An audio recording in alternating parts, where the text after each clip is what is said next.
Hi friends, welcome back. Today we're going to be watching episode 106 of Angel, which is called Sense and Sensitivity. I think if Loki stopped, at least for now, making predictions based on episode titles, it's not going great for me. I don't know how to interpret these titles anymore. I feel like we're at a place, you know, both in Buffy and in Angel, where anything can happen and I'm just gonna observe. I'm definitely curious to see if we're gonna get to see some Kate in this episode. I'm curious to know if we're gonna see a little bit of Cordy and her new ghost friend. And just, you know, what the case is gonna be, what the monster is gonna be, because, you know, they've come up with some quite interesting characters and monsters and stuff, and I'm still waiting on that Doyle backstory, which I think they've started hinting towards. But yeah, we should head into the episode, and thank you all so much for watching. I hope you enjoy.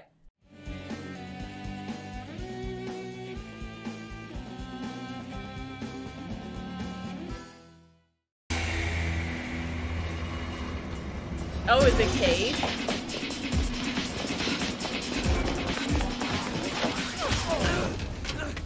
Oh, damn! Gosh, Spivey, sorry. I guess I have a problem expressing myself verbally. It's something I struggle with. You stood me up? You were gonna come by the station and answer a few questions, remember? I forgot. That's a mean girl likes to hear. I kind of love her. Fine. You want to play all day? Play with yourself. You charge me or get me gone, because I'm telling you nothing. Look at the pictures. Bite me. Where is he? Oh shit, ma'am. Hey, He's not gonna talk. then little Tony's good as gone. We can't find him, and I don't know anyone who can. Angel, yes! Oh my god, she's gonna hire him because that's like the coolest thing ever. Oh my god, are those snakes? It's about time! Not a lot of enchanted swordsmiths open on Sunday.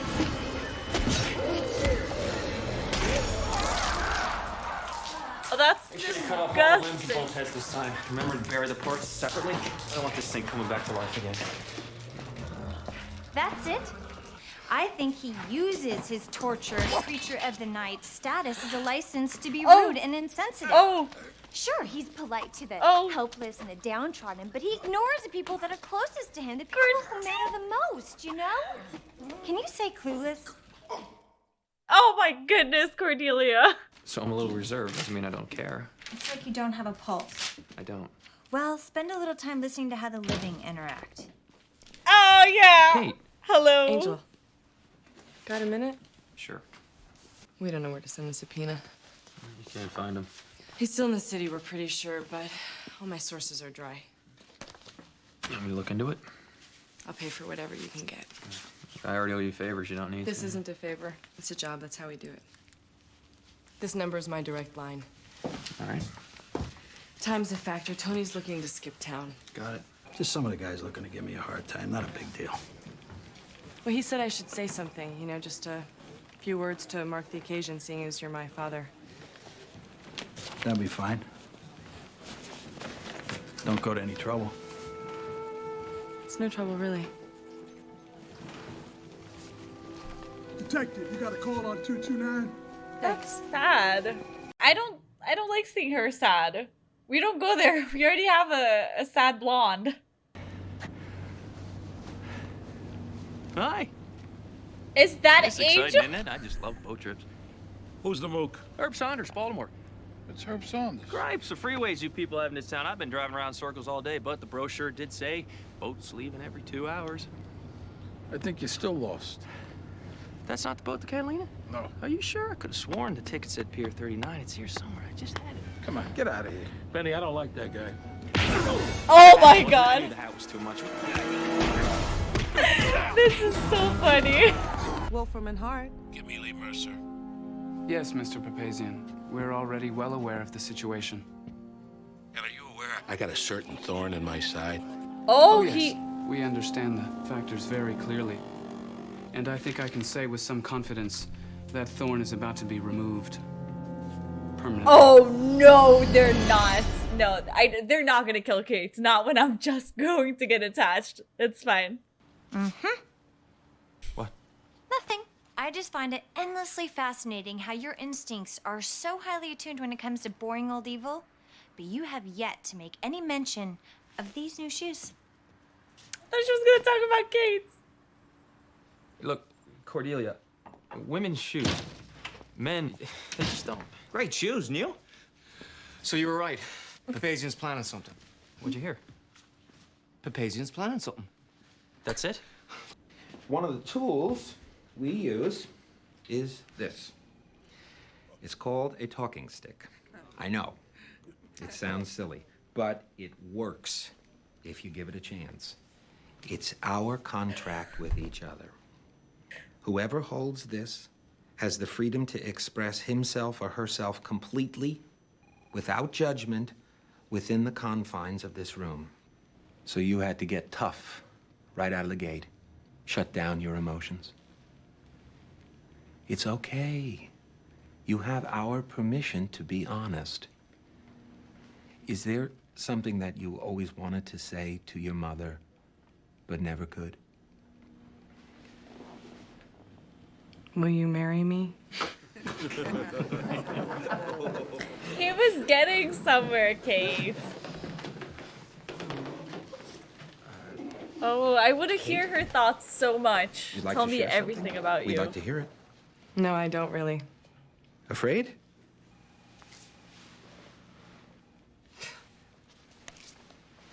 Your inappropriate sarcasm masks anger. And do you know what anger is, Kate? It's just fear. Fear of being hurt. Fear of loss. You've been hurt, haven't you, Kate? And you're afraid of being hurt again. Who are you afraid is going to hurt you? Damn, that was good. I want to apologize for the other night. You don't have to do that. Well, that's not what my sensitivity trainer says. Yeah, it's pretty goofball, right? Still, thanks for what you did. You're welcome. Listen, what are you doing tomorrow night? Around 8-ish. My father's having this retirement party thing with a bunch of his old cop buddies. I'm supposed to say a few words. It'd be nice if there was at least one person there who wasn't, you know, armed. Oh, It'd be a favor. But I think Papazian's taking a contract out on you. Wow. Yeah, I'm gonna stay on He's this. really acting out, isn't he? Well, yeah. He wants you dead. Well, I get that. Just saying that he must be in some kind of pain to have to strike out at others in that way. damn, that okay? that thing really worked. Suddenly, I'm Dr. Laura. Next thing you know, I'll be talking about processing in my inner child. What are you feeling? Concerned. We went to great effort and expense to get you into that precinct. Is it working? Of course it's working. Shit. After tomorrow's session, you'll see results. Incredible results. Angel, this is my father. Hello, Mr. Lockley. Congratulations. For what? All I did was live this long and not get shot. Why do you do that? Do what? Pretend important things don't matter. So, Angel, how long you been seeing Katie? We're pretty new friends. Well, good to see you around with a man. I was starting to wonder if she didn't lean in another direction altogether. All right, everyone. Before we cut the Ma'am, cake, are the you? other office. But big girls don't cry, right? You said gone's gone. And there's no use swallowing. Worms and dirt and nothing. Forever. Not one word about a better place.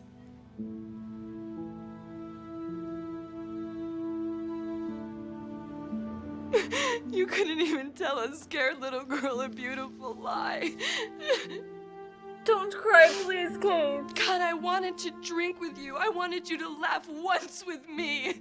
The way you laugh with Jimmy here or Frank. You closed your heart after Mom left us, and that's it. This is so sad. Damn brave. Are you kidding me? Her old man's party wasn't the forum. She can't worry about protecting him. Let it out, Dale. I always knew your mother was controlling. I'm passive aggressive. I'm hearing a lot of denial. Someone's got a crush. What? It's right there. how he feels about you, and you don't know what to do about it. Please. We just joke around. Where is the truth? Where is the truth? He's hiding behind Mr. Humor. I mean, look at Doyle. Really look at him. What do you see? A bad double polyglot? That's defense, Cordelia. Maybe you should try to open your heart to a new possibility. Hey, you know, she's starting to make some sense. Angel! I got his address, 322 Fletcher. What are your secrets, Angel? What aren't you telling me? I'm so glad Oh, we came man. down to watch Late Don't Night ask. with creepy cop lady. Detective Lockley, you're not exactly yourself at the moment. Why don't we all just... Help each other. God, and I don't want to come off as insensitive. But if either one of you try and stop me, I'll have to blow you the crap away because I'm gonna find my dad. Man! Give yourself permission to open up. What were your parents like? Oh. My parents were great. Tasted a lot like chicken. Angel! Sorry I was insensitive, George. Yeah. Listen, I'm having an affair. Sir, I don't know what you're gonna do, but don't do it. It's not right. Makes them more brutal than they were when they came in.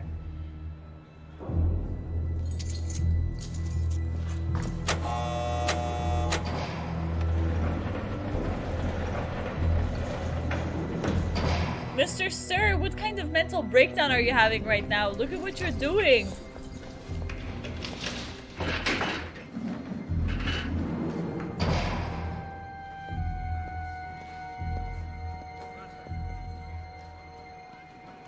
Remember this, brothers. An act of kindness is just as manly. They're gonna kill him. Yeah! What are you expecting? Oh my goodness gracious. What are you two? It's Kate. We followed her here. She's totally lost it. She looked like she's ready to do some damage. And it's not just her by the looks of things. The whole place is going nuts. This is so not good. Okay. I think someone needs a hug. Oh my god, it actually worked on him! Oh fuck! Ew. Ew. Cordelia, do you have any idea just how precious you are? All right, hey, let's just talk about the stick, yeah? Oh wow! He uses it as a talisman. Anyone who handles it becomes infected. He admitted it to me after I threatened him with physical violence. It's time for you to get all vampy. Grr. Kate needs you. I don't want to. You both withdraw when I go vamp. I feel you judge me. We won't judge you, will we? Give it a try. Closeness is too important to me right now. Angel, man, Kate is in there. Along with Killer Guy. That's vandalism. Ah, we'll take care of it later. We should leave a note. Would you come on? What's the magic word? No, I don't believe leave is a the note. magic word if one would call it a word, and even then, certainly not a magic one. We don't have time for this. And there's always time to be considerate of others, Cordelia. Oh, please. See? Wasn't so hard now, was it? No one protecting you now. Hey! I'm feeling some serious negative energy in this room. Go on. Take care of him. Oh, I've been wanting to see you again. I'm sure he'd say the same thing, but that gun really makes you come off as hostile. That and the body language, it's so closed. Yeah. Angel, man, fight, don't talk. We are so dead. Now, why don't we all just sit down together and process this? Seems that sensitivity training I paid for really took. On Nancy boy. Oh! How do you think Holy that makes me shit. feel? Nice! Okay, now I'm feeling unheard. Where the hell are you? I want my limo here now. I'm afraid that's not possible, Mr. Papazian. What? What are you telling me? You shot up a precinct and attempted to murder a police officer in full view of witnesses. We can't risk that kind of exposure. You're the one set this thing up. We opened a door for you. The point was for you to walk through it, not blast your way out. The senior partners feel you become a liability. We can't waste valuable energy on you when there are more pressing issues at hand. Pressing issues? What pressing issues? Our relationship is terminated, as is this phone call. Shit. Not looking great. Katie. No, don't say anything. You make an idiot out of yourself, embarrass me in front of the guys. You don't bring that up ever again. As far as I'm concerned, didn't happen.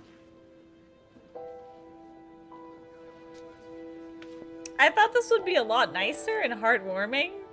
Okay, well, let us talk about this episode. I think it was really fun, and the thing that sticks out to me the most are the Buffy parallels, because I felt this for the first time when I was editing the Halloween videos, which was 104 and 404, you know, Fear Itself and I Fall to Pieces. When I was watching those videos, I was like, this is interesting, because even though the episodes are not connected at all, they have the same sort of Halloween vibe, and they have the same like haunted house style, and almost feels like a horror movie, you know, just all of it felt very similar. And then now I feel the same way about this episode and Beer Bad, because I feel like the premise, if you really think about it, is pretty similar. We got the main character, so we got Buffy and Angel, sort of losing control. We get to see like a very different side of them that we're not used to seeing, in which they're a little bit out of control and completely out of their comfort zone. Yeah, like the end of the episode finishes with both of them, even under like the influence of whatever the hell was happening, they still gotta save the people they love, because, you know, well, maybe saying Buffy loves Parker is a bit extreme, but I'll let it pass. It almost feels like it's the same episode with two different approaches of what would Buffy do versus what would Angel do, you know, just like the show, because they do have a little bit of a different atmosphere and stuff like that. So yeah, like the tone is different, right? Like Beer Bad, the first part of it was all about sort of the emotions and stuff until they actually became the cavemen. And for this, of course, we were dealing with the supernatural and the effects that it caused, but it was all about the emotions of the characters and what that brought out in them. And they did a really good setup for it too, because in the beginning of the episode, they were talking, you know, Cordy was really pissed off that Angel doesn't know how to show affection and that he doesn't know how to talk about his feelings. And then suddenly it's all out there and it makes everyone really uncomfortable. But it was so fun and just so interesting. And I think, oh my god, yeah, this was like, I wanted to say this was my favorite episode so far.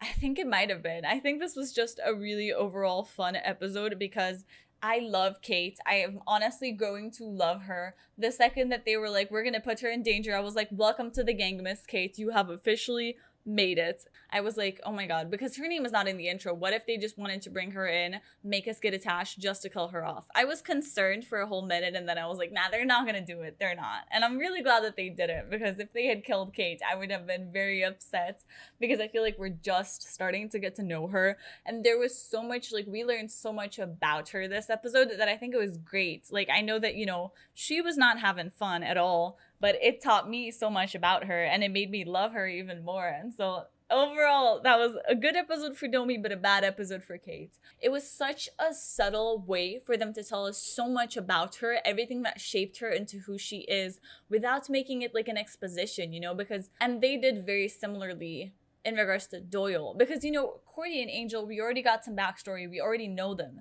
and so it's very hard to sort of jump into a new show and want to present these different characters with the same level of depth without making it like an exposition. But the fact that they're able to really use these stories in their own, you know, to further their own agenda of getting us to know the characters is just great, because it helps to love them more, because you get more attached, because you feel like you know them, you feel like you can connect to their different parts of their backstories or whatever. I really thought her dad was gonna apologize. I really thought he was gonna notice all the things that he sort of did wrong. And I understand that he was dealing with it in the way that he could, but I really thought that he was going to come to the realization that his best was not the best for Kate and that she was struggling. But it also makes me wonder if that means we're going to see the dad again at some point, because she's clearly not over it, and there's still a lot to be said. And I think it was so important for her, because she ended up saying things that she has kept inside for so long and that definitely needed to sort of get out. And of course, did she need an audience? No. But at least her dad heard her. And I think that even if it doesn't seem like he acknowledged it so much, I think he's definitely, you know, going to give it some thought. I thought the end was going to be heartwarming. I thought it was going to be that ending where it's like everything is perfect. And like, I'm so sorry I did this to you, my daughter. I forgive you, father. And then everything is perfect. But I like that it's not, because it's like, here's the reality of life. Things are not going to be perfect. Not everybody's going to admit they screwed up. Something else about the whole Kate thing is that she is each time closer to the supernatural, and it is driving me insane. I don't think it even crossed her mind that there was something supernatural going on. I mean, why would it, right? She doesn't know it. And so it's stressing me out because I feel like it's all ultimately leading to the reveal of her finding out that he's a vampire. And it is going to freak her out because she is trusting him so much. The fact that she came to him for help to like track a guy, like that was so amazing. I love that so much. The fact that she just trusted him with that. And even though it was something she shouldn't have done, but I guess she trusted him that much. And so I feel like their relationship is going to grow each time stronger. And if she doesn't know, that is going to wreck her. This episode, I feel like, really leans into the whole police thing. And I wonder how much they're going to keep that. Because I had never thought of Angel aiding the police. I more thought of the police aiding Angel. And so that's going to be a very interesting thing if they decide to explore it. And I wonder if the fact that they seem to be working together in these different ways, if that can end up affecting their relationship. Because of course it could help because they're spending more time together. But at the same time, could always bring some conflict. But it was definitely interesting to see sort of the police thing pay off. I thought it was interesting that the second that he offered her the stick, what made her pick it up was that he asked if she was afraid. And so I thought that was interesting because that told me a lot about her in the sense of she, in a truth or dare game, she would pick a dare. It feels like she's someone who will do things and sometimes might actually do stupid things just to prove that she can do them. Like, that worries me a little bit about her character. And of course, I don't know how far they're gonna push it. You know, when she slammed him against the wall, that was definitely some anger impulses that she couldn't control. So I definitely felt her anger. And the fact that it's, you know, he said it was all because of fear is very interesting. Very interesting indeed, because, you know, that was what convinced her to grab the stick in the first place. That is where all her feelings, you know, about her father, you know, it all comes from fear of being alone. And I think that that's definitely gonna join her and Angel together, hopefully in a good way, because I think Angel also has the same sort of fear of being alone because he's a vampire, because he's a bajillion years old and everybody was gonna die around him and he knows it. Under the influence of all these different feelings, I thought that was gonna make them kiss. They didn't. And a part of me is glad because I feel like I want their first kiss to be special, just in the sense of both of them being themselves. And if they had kissed right now, I think it would be something very band candy, like Joel's and Jai's, like Joyles and Jice, yeah, that's for sure. Kind of like Band Candy when Giles and Joyce made out, where it's like, it's not really them, it happened, but it wasn't them. This storyline for this episode was also very interesting because it kept me very confused and very entertained in the sense that I did not know what was happening and where they were going to take the story because it felt like it ended so many times. So I definitely had my doubts about the episode not having a supernatural. I was like, this could be interesting. Would they even do that? It doesn't feel very Angel, but would they do that? And then when they arrested him, I was like, well, okay, this guy's story is over, so they're going to bring in somebody else. And the fact that it was still all about him was definitely interesting. And that, I guess that should lead me to my next point. Wolfram and Hart. What are those guys up to? Because they're starting to get more involved. The way that they finished the episode definitely makes me think that, like, we're gonna be talking a lot about Wolfram and Hart, maybe in the second half of this season. And I thought it was very interesting, the fact that they sort of just dropped their clients. Like, the one thing that they sort of had going for them was just that they were very reliable. And so it's interesting to see that, they are still gonna put their interests above anybody else. Of course, I feel like my gut instinct would be that they would try and kill Angel and, you know, neutralize him. But actually, I think they might try and recruit him or something, like try and pretend like they're the good guys and have him work for them, because he would be better off, you know, as an asset than dead, because he's really good at what he does. About Doyle and Cordelia, it was interesting. The fact that he noticed her shoes, that was something that I don't know why it stuck out to me, because as you guys have probably noticed from my videos, I feel like every episode I change my mind about Cordy and Doyle. I'm like, yes, they're going to be together. No, they're not. And so the conclusion of this episode is kind of feels like they're leaning towards yes again. I don't know why they're doing this to me. The fact that he noticed her shoes, that's something big for Cordelia. Like, I wouldn't have noticed her shoes. I didn't even think the shoes were pretty. I'm so sorry, Cordelia. Please forgive me. And so the fact that they actually seem to maybe possibly be in the same wavelength is somewhat interesting, because I never thought of them as actually having many things in common or having similar personalities. I think that's the reason that I didn't ship, is because I didn't really see a chemistry, because I thought they were two very different people. But now I know that it was something very small with the fact that he noticed the new shoes and that he liked them. Maybe they're leaning towards them being a couple, and I'm back to confusion land. Okay, ooh, the next episode is called Bachelor Party. That's fun. I don't have to dress up for the bachelor party like I did for the prom, right? I don't think so. I don't know what I'd wear to a bachelor party. So hopefully we're gonna be fine. But yeah, thank you all so much for watching. I will see you all in the next episode, so bye.